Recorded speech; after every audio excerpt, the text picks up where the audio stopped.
Keeper of the Forgotten Hour. The small town of Ashford, lost among the hills of New England, lived leisurely, as if it was cut off from the rhythm of modern times. Narrow streets, old brick houses and fogs descending from the hills every night made it look like an illustration from a forgotten book. Something remarkable rarely happened here, and that's why the city seemed so cozy, at least at first glance. But Ashford kept his secrets. Lillian Hayes, a 26-year-old girl with long brown hair and attentive gray-blue eyes, returned here after many years of absence. Her childhood was spent in this city, but memories of it were blurred. Too many oddities happened in her early years for her to explain them clearly. It seemed to her that Ashford always knew how to erase part of the past of his inhabitants, as if protecting them from something that should not have surfaced. Lillian came on business. Her uncle, history professor Harold Mitchell, died a few weeks ago and left her an old house on the outskirts of the city. This house was almost as ancient as Ashford itself. It smelled of old paper, wood and something barely perceptible, the smell of time. In the evening, while unpacking and inspecting the rooms, Lillian came across her uncle's library.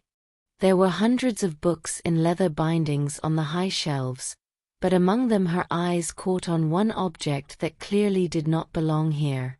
It was an old pocket watch, massive, with a worn silver case. A strange symbol is engraved on the lid, a circle, inside of which there were 3 arrows, diverging in different directions. She opened the lid. The clock was ticking, although there was no factory. But their course was strange. The arrows moved unevenly, sometimes as if they froze for a moment. And most importantly, the dial did not show 10:47 p.m., as it actually was, but 12 o'clock, and the arrows did not move from this mark. In the same second, something seems to have changed in the library.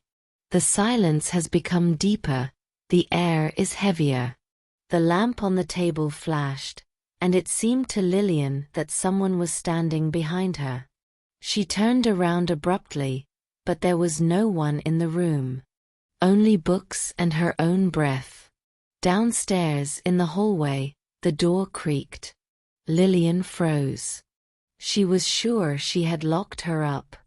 Slowly, trying not to make noise, she put her watch in her pocket and went out into the corridor. The stairs were drowning in the twilight. There was a slight rustle from below, as if someone had walked on the wooden floor. "Who's here?" Her voice sounded quieter than she wanted. There was no answer. She came down. There was twilight in the living room, only the fire in the fireplace illuminated the walls. And there, near the fireplace, stood a man. A tall man in a long black coat and an old-fashioned hat. His face was hidden by a shadow. "You found them," he said in a low voice. "You shouldn't have had the watch." Lillian stopped, her heart pounding. "Who are you?" she asked. The man tilted his head slightly. There was a distinct ticking in the silence, the same thing that had been going from the clock before. But now it sounded louder, filling the whole house, as if a giant mechanism was hidden in the walls. "I'm the guardian of the forgotten hour," he replied. "And now your life is connected with his course." The fire in the fireplace suddenly went out, and darkness covered the room. The morning in Ashford turned out to be foggy. Lillian woke up on the sofa in the living room.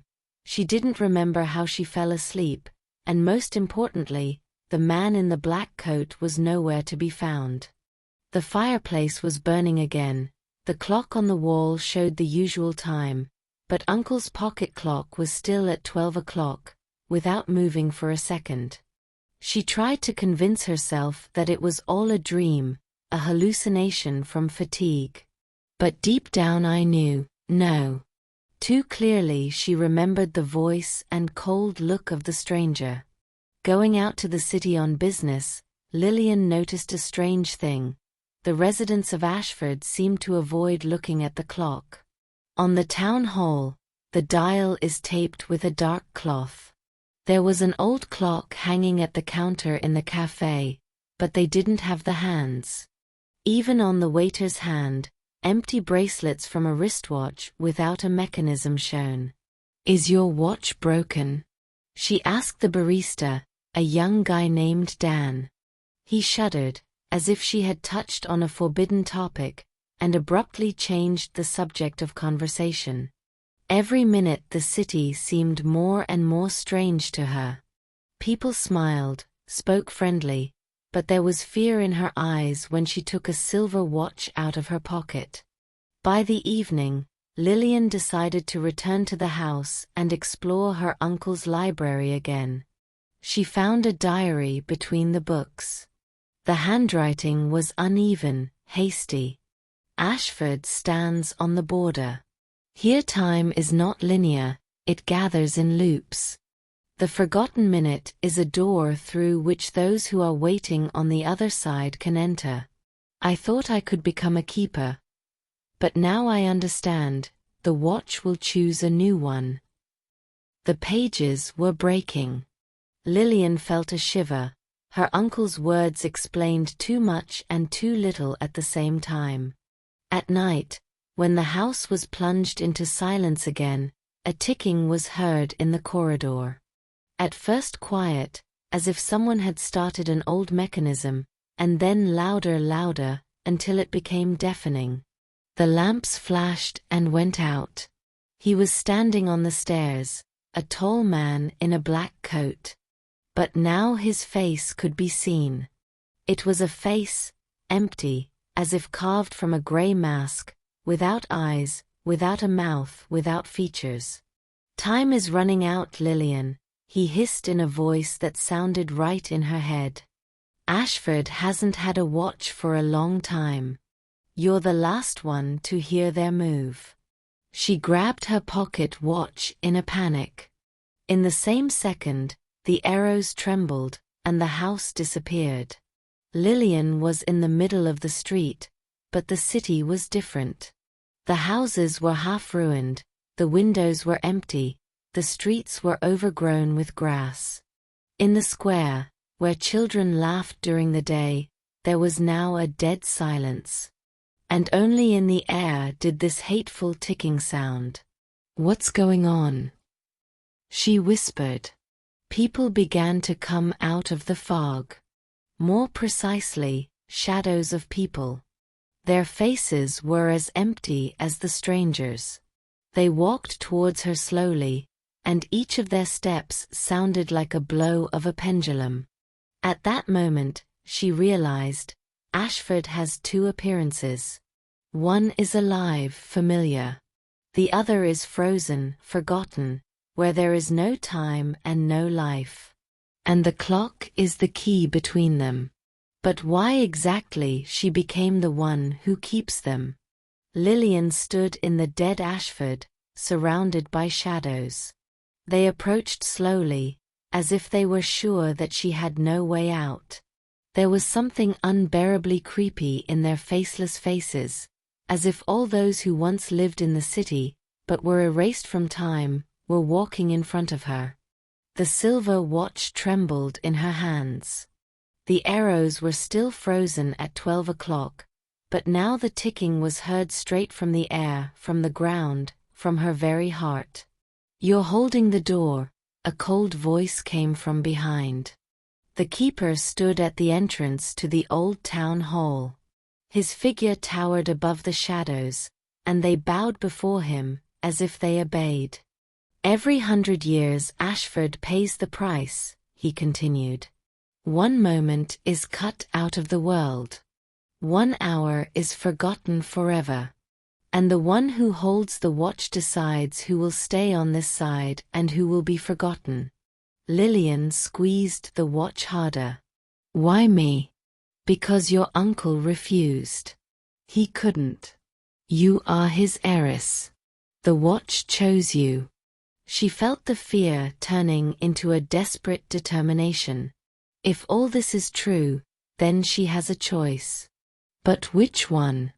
Save the city and give someone into the darkness? Or destroy the watch by unlinking this curse? The shadows moved closer, their steps accelerated like a mad pendulum. Lillian opened the lid of her watch. At that moment, the arrows trembled and moved forward for the first time, for 1 minute. The space around trembled. The city behind her came to life, noisy, bright. Ashford returned, but there were still shadows in front of her. "Make a choice," said the keeper. "Or time will do it for you." She closed her eyes. I remembered my uncle, his handwriting in his diary, his despair. I remembered the inhabitants of the city, who lived as if on the edge of something terrible, hiding their eyes from the dials. And suddenly I realized, no one should live under this curse anymore. Enough! She shouted and threw her watch on the stone slabs of the square with all her might. The world is torn apart. The ticking soared into the sky like a 1,000-voice choir, and then broke off. The shadows roared with their faceless mouths and scattered like ashes in the wind. The keeper stretched out his hand, as if trying to hold them, but his silhouette dissolved in the same fog. Ashford shuddered, and suddenly everything died down. She woke up at her uncle's house. Morning. Sunlight flooded the library. There were only old books and an empty box of watches on the table. No ticking, no symbol with 3 arrows. Lillian went outside. The city lived its own life. People laughed, new clocks worked at the town hall, and barista Dan, smiling, greeted her, as if there was no fear in his eyes. Only one thing has changed. She was the only one who remembered that night. And deep down I knew, Ashford wouldn't take time anymore. But along with this knowledge, she remained forever the keeper of what no longer existed, the forgotten hour.